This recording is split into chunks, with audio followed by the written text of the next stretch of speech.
नमस्कार, हिंदी खबर देख रहे हैं आप। आपके साथ मैं हूं आस्था श्रीवास्तव। बड़ी खबर आ रही है पटना से, जहां सीएम नीतीश कुमार ने स्वास्थ्य जांच कराई है। जांच के लिए IGIMS पहुंचे थे सीएम नीतीश कुमार, यहां पर अपने स्वास्थ्य की जांच कराने। सीएम नीतीश अपने स्वास्थ्य जांच कराने के लिए पहुंचे थे। इस दौरान पूरा बॉडी चेकअप करवाया सीएम नीतीश कुमार ने। IGIMS अस्पताल में सीएम नीतीश कुमार का स्वास्थ्य चेक किया गया और सभी प्रकार की इस दौरान टेस्ट किए गए। बिहार के पूर्व उप मुख्यमंत्री और राजद नेता तेजस्वी यादव ने एक बार फिर बीजेपी पर कटाक्ष किया है। तेजस्वी यादव ने कहा कि दूसरे चरण के बाद बीजेपी के लोग डिप्रेशन में हैं। जनता कह रही है कि मोदी जी हैं तो मुद्दे की बात करना मुश्किल है, नौकरी मिलनी मुश्किल है, विकास की बात करना मुश्किल है। तेजस्वी यादव ने कहा कि मोदी जी ने इतना झूठ बोला है कि देश की जनता अब सह नहीं पाती। पढ़ाई, दवाई, कमाई, सिंचाई, किसान, रोजगार, इन मुद्दों पर पीएम मोदी बात नहीं करेंगे। 400 फिल्म पहले चरण में ही फ्लॉप हो गई है, दूसरे चरण में तो फिल्म चली ही नहीं। बीजेपी के लोग डिप्रेशन में हैं, सेकेंड फेज के बाद डिप्रेशन में है। अब देश की जनता बोल रही है कि मोदी जी जो है मुद्दे की बात करना मुश्किल है। मोदी जी हैं तो नौकरी मिलना मुश्किल है, गरीबी हटाना मुश्किल है, विकास की बात करना मुश्किल है, नौकरी मिलना मुश्किल है, बेरोजगारी मिटाना मुश्किल है। तो मोदी जी ने इतना झूठ बोला है कि अब देश की जनता जो है सह नहीं पा रही है। और मोदी जी ने वो फिर से वही बात, पढ़ाई, दवाई, कमाई, सिंचाई, रोजगार, गरीबी, किसान, महंगाई, इन पे बात नहीं करेंगे। हिंदू मुसलमान के अलावा और कुछ बात करना आता है उनको? वो केवल समाज में जहर बोना, यही उनका काम है। अब देश की जनता पहचान चुकी है। 400 का नारा भूल ना गए मोदी जी। एक बार भी अब सेकेंड फेज होते होते 400 का नारा भूल गए। हमने पहले ही बोला था 400 फिल्म का फर्स्ट फेज में ही जो फिल्म था वो सुपर फ्लॉप हो गया। सेकेंड फेज में तो पिक्चर में फिल्म चढ़ा ही नहीं। तो भी कहा है कि डिप्रेशन में है पूरी भाजपा। ईवीएम को लेकर सुप्रीम कोर्ट के फैसले पर जेडीयू नेता अभिषेक झा ने कहा कि विपक्ष के लोग हमेशा बेबुनियाद मांग करते रहते हैं। वे सोचते हैं कि आज भी वही बैलेट पेपर का जमाना था। विपक्ष समझता है कि हम जबरदस्ती बैलेट पेपर छाप लेंगे और जनप्रतिनिधि बन जाएंगे। अब जमाना बदल चुका है। ईवीएम और हर एक नागरिक के पास अधिकार है कि वो वोट दे सके। ये तो यदाकदा होता रहा है कि विपक्ष के लोग हमेशा बेबुनियादी और तथ्यहीन मांग करते रहते हैं। और सुप्रीम कोर्ट की तरफ से जो फैसला आया है कि उनकी मांग को खारिज किया गया है, निश्चित रूप से उनके लिए एक बड़ा राजनीतिक सेटबैक। ये सोचते हैं कि वही बैलेट पेपर का ज़माना है। जब बिहार में भी आपको वो दृश्य याद होगा कि कैसे राजनीति में भी अपराधियों का बोलबाला हुआ करता था। ये समझते थे कि हम बैलेट पेपर ज़बरदस्ती छाप लेंगे और जनप्रतिनिधि बन जाएंगे। तो अब वो ज़माना जा चुका है। इलेक्ट्रॉनिक वोटिंग मशीन है और हर एक नागरिक के पास अधिकार है कि वो वोट दे सके। और तब से लेकर अब तक आपने देखा है कि देश के अधिकांश हिस्सों में ऐसी पार्टियों को जनता ने कभी मौका नहीं दिया है। ये अपने आप में एक करारा राजनीतिक तमाचा उनके मुंह पर है।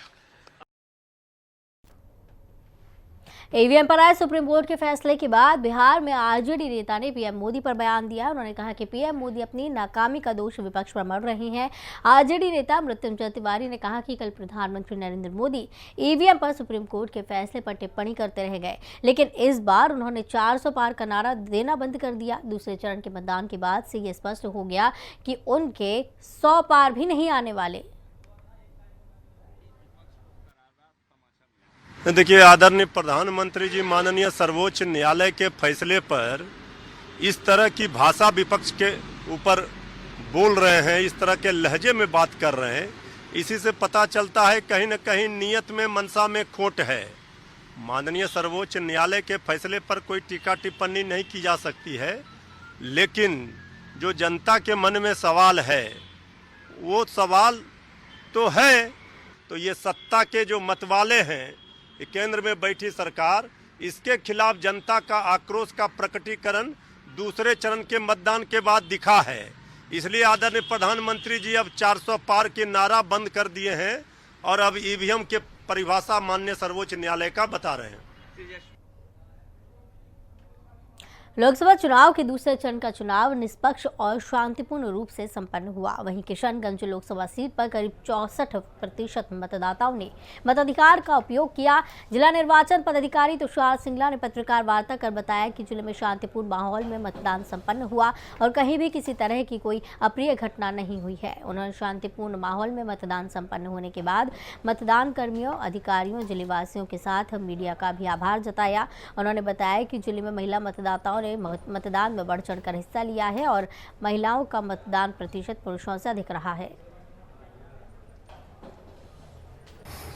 अभी हमारा जो आज का जो मतदान का प्रक्रिया था उसमें टोटल लोकसभा में हमारे जो जिला के 4 विधानसभा थे उनमें जो VTR जो फाइनली वोटर टर्नआउट रेशियो रहा कि जितने मतदाताओं ने इसमें पार्टिसिपेट किया वो फिगर जो आ रहा है अभी हमारी पोलिंग पार्टी उसका डेटा एंट्री कर रही है हमारे सॉफ्टवेयर में, लेकिन अप्रॉक्सीमेट फिगर हमारा 62 से 64 तक वैरी कर रहा है। ये हम आशा करते हैं कि जो है 64% तक या उसके आसपास रहेगा। हमारी चारों विधानसभा में महिलाओं की जो भागीदारी है वोटिंग में वो पुरुषों से ज़्यादा रही है और ओवरऑल भी जो हमारा डेटा है महिलाओं का जो मतदान का प्रतिशत है वो लगभग 65% रहा है, जबकि पुरुषों का जो मतदान का प्रतिशत है वो लगभग 56 से 57% रहा है। बिहार में प्रचंड गर्मी का कहर है। आंधी बारिश का अलर्ट जारी किया गया है। अब तक का सबसे अधिक तापमान दर्ज किया गया है। उत्तर से लेकर दक्षिण तक लू का कहर दिखाई दे रहा है। करीब 44 डिग्री सेल्सियस तक तापमान पहुंच चुका है। बिहार भीषण गर्मी की चपेट में है। शुक्रवार को बिहार में इस मौसम का अब तक का सबसे अधिक तापमान दर्ज किया गया। उत्तर से लेकर दक्षिण तक पूरा बिहार भीषण गर्मी की वजह से हीट आइलैंड बन गया है। भीषण गर्मी के अलावा कुछ इलाकों में सीवियर हीट वेव भी दर्ज की गई है। प्रदेश में तापमान लगभग 44 डिग्री सेल्सियस तक पहुंच गया है। पश्चिमी हवाओं की तीव्रता का अंदाजा इसी बात से लगाया जा सकता है कि प्रदेश में औसत अधिकतम तापमान सामान्य से 4 से 7.5 डिग्री सेल्सियस अधिक मापा गया।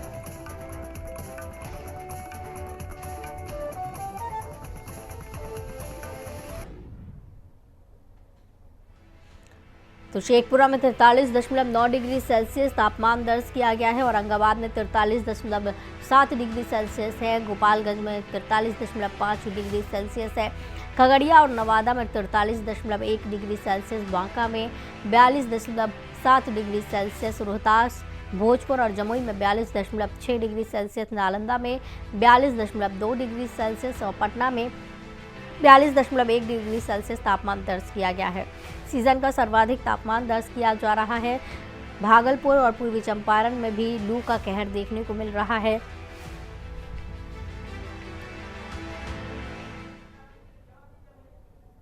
बक्सर के सिमरी थाना अंतर्गत तिलक राय हाता ऊपी के नियाजीपुर के समीप देर रात बारातियों से भरी बोलेरो वाहन पलट जाने की वजह से एक व्यक्ति की मौत हो गई, जबकि कई अन्य घायल हो गए। सूचना मिलते ही मौके पर पहुंची पुलिस ने शव कब्जे में लेकर घायलों को अस्पताल में भर्ती करवाया, साथ ही वाहन को जब्त कर लिया।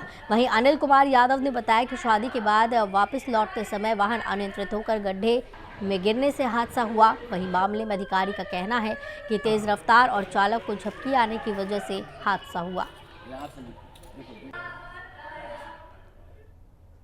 शेखपुरा के सदर अस्पताल में स्वास्थ्य व्यवस्था की लापरवाही के कारण प्रसव के दौरान एक गर्भवती महिला की मौत हो गई। आरोप है कि 5,000 रुपए नजराना नहीं देने के कारण सदर अस्पताल की महिला स्वास्थ्य कर्मियों ने गर्भवती महिला के गर्भ में मृत बच्चे को सिजेरियन ऑपरेशन करने से इनकार कर दिया। इतना ही नहीं, प्रसव पीड़ा से कराह रही महिला की स्वास्थ्य कर्मियों ने एक न सुनी और उसे प्रसव कक्ष से बाहर निकाल दिया। करीब 4 घंटे तक चले इस घटनाक्रम में आखिरकार गर्भवती महिला की भी मौत हो गई।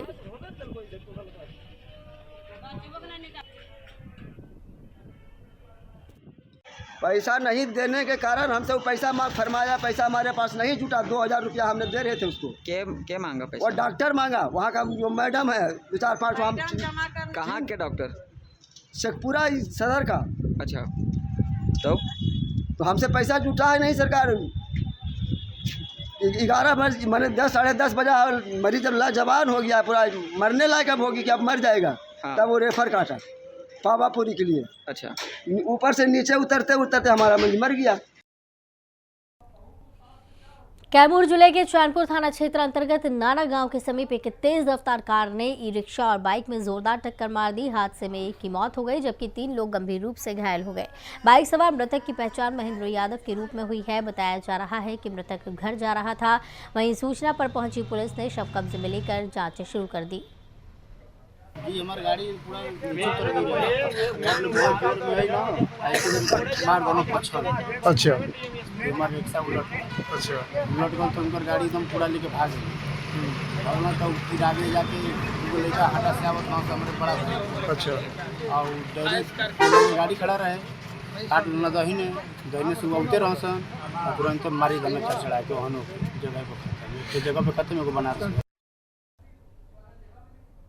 नालंदा से एक बड़ी खबर सामने आई है जहां करंट की चपेट में आने से 3 युवकों की मौत हो गई जबकि घटना की जानकारी मिलते ही घर की एक महिला को हार्ट अटैक आ गया। जिला अस्पताल में जिसे भर्ती करवाया गया है। घटना कतरीसराय थाना क्षेत्र के तारा एलबीघा गांव की बताई जा रही है। घटना को लेकर परिजन अलग अलग तरह की बात बता रही हैं। कुछ लोगों का कहना है कि शौच के बाद तालाब में हाथ मुंह धोने के दौरान करंट लगने से मौत हुई जबकि कुछ ग्रामीणों का कहना है कि मछली मारने के दौरान करंट लगने से मौत हो गई। घटना की जानकारी मिलते ही राजगीर एसडीओ कुमार ओंकेश्वर डीएसपी प्रदीप कुमार ने गांव पहुंचकर लोगों को कार्रवाई और मुआवजे का आश्वासन दिया। उन्होंने बताया कि पूरे मामले की जांच कर संबंधित तालाब मालिक के खिलाफ सख्त कार्रवाई की जाएगी। तालाब में ऑलरेडी पहले से करंट था। करंट के बारे में हम बच्चे को पता नहीं था। पानी छूने गया उसको करंट लग गया। करंट लगने के बाद बच्चा पानी में चला गया। पानी में जाने के बाद जब उसका मामू देखा कि बच्चा डूब रहा है तो पानी में गया तो मामू भी कूद पड़ा बचाने के लिए। फिर इसको भी करंट लग गया। बस दूसरे वाले मामू देखा कि वो भी क्या हुआ, फिर वो गया, बस वो भी कूद गया। उसके बाद फिर हम लोग पूरा गांव का आदमी जब दौड़ा तो देखा कि ऊपर करंट था तो फिर हम लोग करंट छोड़ाएं, फिर उसको निकालें बाहर निकालने के बाद फिर हम लोग जो था काम वो करने लगे। फिर तो व्यस्त हो गए हम लोग अपना ही में। और किसी का मृत्यु हुआ है? नहीं, 3 लड़का ही बस। घटना तो हमारा वहाँ से 2 किलोमीटर घर है, 2-3 किलोमीटर। तो आए तो देखे कि सब आदमी बोल रहा है कि करंट लगाया हुआ है तालाब में और पानी छूने गया। उसी में भगना था, भगना के मामू गया छुड़ाने के लिए। यही सब तो देखे सर। मछली मारे बोल रहा है, मछली मारे गया था। ये हम नहीं जानते हैं सर। मछली करंट लगे सर? हाँ। कितना आदमी था? कितना आदमी मारा है? 3 एगो अथी भर्ती है बात को भर्ती है अस्पताल में, एगो लेडीज।